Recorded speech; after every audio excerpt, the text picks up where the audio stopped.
নমস্কার বন্ধুরা, তো আপনারা কেমন আছেন? আশা করি ভালো আছেন, সুস্থ আছেন। আচ্ছা, আজকে আমি নিয়ে এসেছি সবার জন্য একটা অন্য আইটেম, আমুদি মাছ। এই আমুদি মাছগুলো আমি ধুয়ে আগে থেকে নুন হলুদ মাখিয়ে রেখেছিলাম, আর এর মধ্যে আমি অ্যাড করেছি কাঁচা পেঁয়াজ, কাঁচা লঙ্কা আর সর্ষে বাটা। এটা আমি আজকে করব আমুদি মাছের ভাপা ঝাল। তো চলো তোমরা দেখতে থাকো। তো আমি আগের থেকেই মাছে কুচানো পেঁয়াজ, কাঁচা লঙ্কা চিরা, আমি এখানে দুটো কুচানো পেঁয়াজ দিয়েছি, 5টা কাঁচা লঙ্কা চেরা দিয়েছি, স্বাদ মতন লবণ, হলুদ আর 2 চামচ সর্ষে বাটা আমি আগের থেকে ম্যারিনেশন করে রেখেছিলাম। এবার আমি এটাকে গ্যাসে বসিয়ে দিয়েছি, আর এতেই আমি 50 গ্রাম মতন কাঁচা সর্ষের তেল অ্যাড করব, যেহেতু ভাপা ঝাল করব সেহেতু।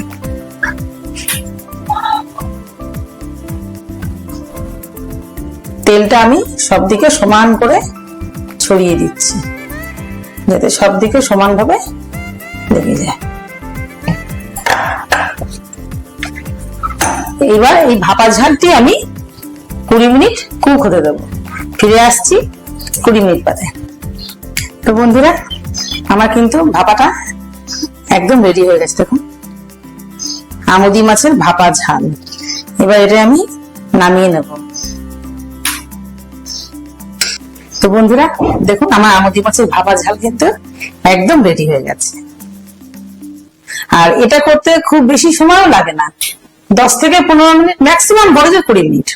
মানে 20 মিনিট মানে এই মানে ধুয়ে কেটে ম্যারিনেশন করে কোথাও হয়তো ধরুন আমরা গিয়েছি, বাড়ি এসেছি, তাড়াতাড়ি করে হয়তো রান্না করার বেশি হাতের সময় নেই, খুব কম সময় আছে, তো তখন একটু গরম গরম ভাত আর তার সঙ্গে একটু ঘরে আমুদি মাছ থাকলে বা বাটা বা যাই হোক কিছু একটা থাকলে, তেলাপিয়া মাছ, এভাবে ভাপা ঝাল করে দেখবেন, অবশ্যই ভালো লাগবে। আর গরম ভাতে তো মানে জমে যাবে একদম।